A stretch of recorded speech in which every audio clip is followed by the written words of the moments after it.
नमस्कार, आप देख रहे हैं कच्चा चिट्ठा और मैं हूं आपके साथ दृष्टि गुप्ता। एक वक्त वो था जब हिंदू, मुसलमान, सिख, ईसाई सब मिलकर रहते थे, एक दूसरे के धर्म का सम्मान करते थे।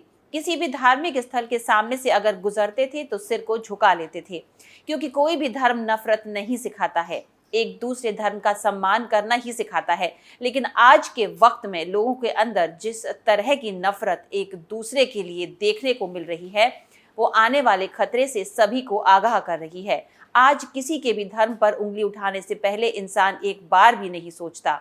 किसी के धर्म पर टिप्पणी करने से पहले इस बात का ख्याल नहीं आता कि अगर यही बात किसी ने आपके धर्म को लेकर के बोली होती तो आप पर क्या गुजरती। लगातार धार्मिक स्थलों पर बढ़ते हमलों ने सभी को डरा कर रख दिया है और सोचने पर भी मजबूर कर दिया है। आखिर ये सब एक दूसरे के धर्म के खिलाफ नफरत का आधार क्या है? दरअसल पिछले कुछ सालों में लोगों की मानसिकता इस कदर बदल गई है कि अगर आज कोई कुछ गलत करता है तो मीडिया का एक धड़ा उसके गलत को सही बताने में जुट जाता है।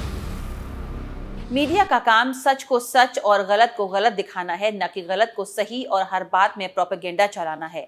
उत्तर प्रदेश से एक ऐसा ही मामला सामने आया है जिसने फिर से ये साबित कर दिया है कि कुछ जिहादी लोगों की मानसिकता बिल्कुल नहीं बदल सकती। वो सिर्फ अपने धर्म को सबसे बड़ा मानते हैं और दूसरे के धर्म का अपमान करने में उन्हें जरा सी भी शर्म नहीं आती।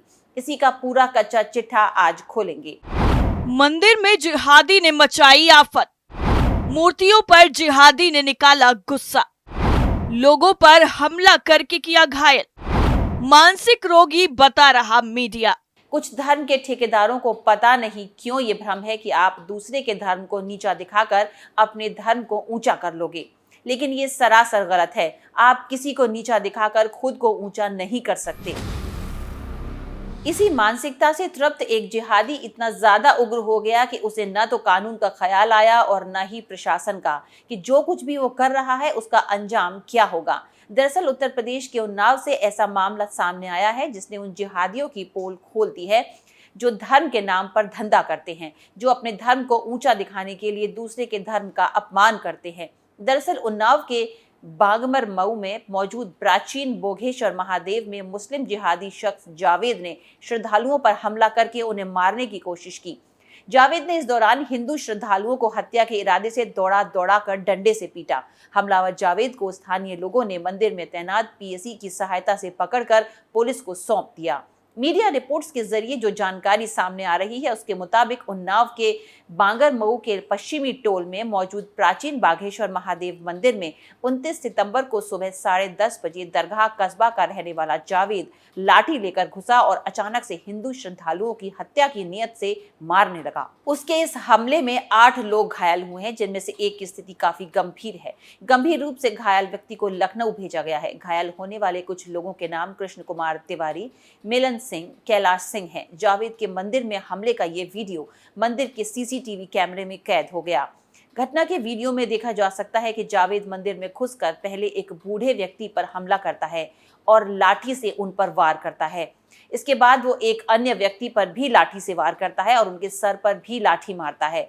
मंदिर में मौजूद बाकी श्रद्धालुओं ने जावेद को पीएसी की सहायता से पकड़कर पुलिस के हवाले किया है। उन्नाव पुलिस ने इस संबंध में युवक को गिरफ्तार करके जेल भेज दिया है और उसके ऊपर हत्या के प्रयास का मुकदमा दर्ज किया है। स्थानीय लोगों ने इस मामले में सड़क जाम करके विरोध प्रदर्शन किया है और आरोपी के खिलाफ कड़ी से कड़ी कार्रवाई की मांग की है।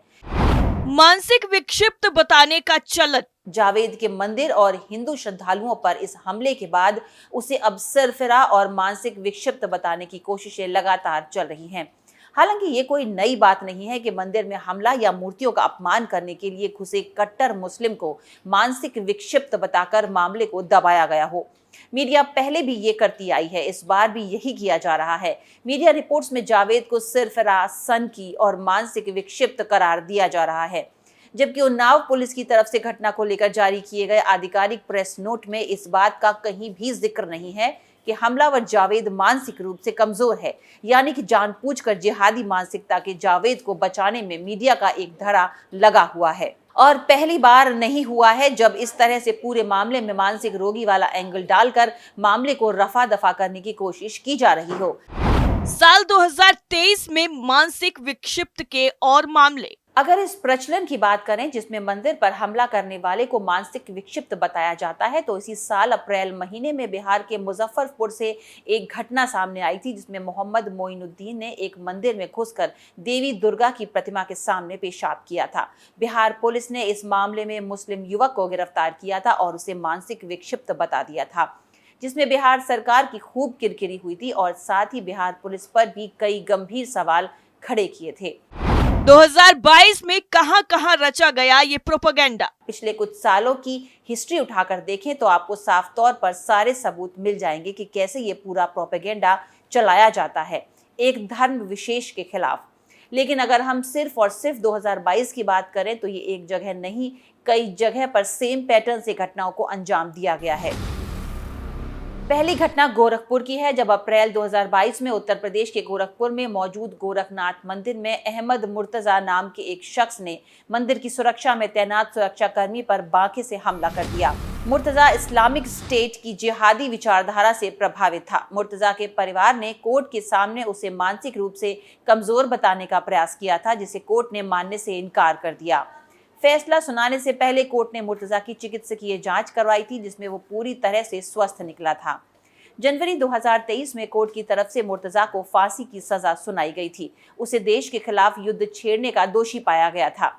बात यहीं पर खत्म नहीं होती है। दूसरी घटना हैदराबाद की है। सितंबर 2022 में तेलंगाना के हैदराबाद में बुर्काधारी 2 मुस्लिम महिलाओं ने एक मंदिर में घुसकर देवी प्रतिमा को खंडित किया था और एक व्यक्ति ने जब उन्हें रोकने की कोशिश की थी तो उन्होंने उन पर भी हमला कर दिया था। इन महिलाओं ने एक चर्च में मदर मैरी की प्रतिमा भी तोड़ने की कोशिश की थी। इस मामले में स्थानीय विधायक JH मेराज के स्पष्टतया से ये बताने के बाद कि महिलाएं मंदिर में मूर्ति तोड़ने के लिए घुसी थीं, हैदराबाद पुलिस ने इन्हें मानसिक रोगी बता दिया था। महिलाओं के भाई ने बताया था कि उनकी दोनों बहनें सिजोफ्रेनिक हैं। सितंबर 2022 में ही झारखंड के रांची से एक ऐसा ही मामला सामने आया था, जिसमें एक मुस्लिम युवक रमीज ने मंदिर का ताला तोड़कर हनुमान जी की प्रतिमा तोड़ दी थी। गिरफ्तार किए जाने पर उसे रांची पुलिस मानसिक रोगी बता रही थी। लोगों ने पुलिस के इस दावे पर कई गंभीर सवाल उठाए थे।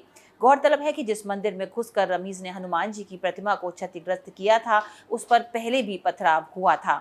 इस पथराव को रोकने के लिए पुलिस ने फायरिंग की थी, जिसमें 2 उपद्रवी मारे गए थे। अक्टूबर 2022 में उत्तर प्रदेश के मेरठ में भी एक ऐसा ही मामला सामने आया था, जिसमें शोएब नाम का एक युवक महादेव मंदिर में शिवलिंग पर पेशाब करता देखा गया था। ये घटना CCTV में भी कैद हो गई थी। शोएब को गिरफ्तार करने के बाद पुलिस ने उसे मंदबुद्धि बता दिया था।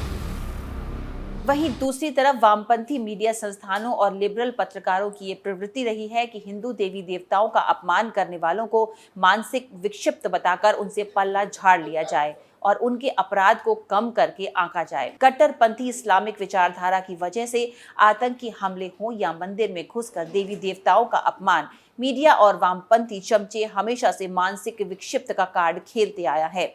मकसद इनका वही रहता है, मजहब की कट्टर विचारधारा को छिपा कर रखना।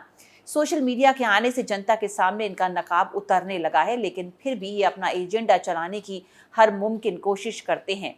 पर अब इनकी दाल गलने वाली नहीं है। कच्चा चिट्ठा में फिलहाल के लिए इतना ही। बाकी खबरों के लिए देखते रहिए कैपिटल TV। नमस्कार।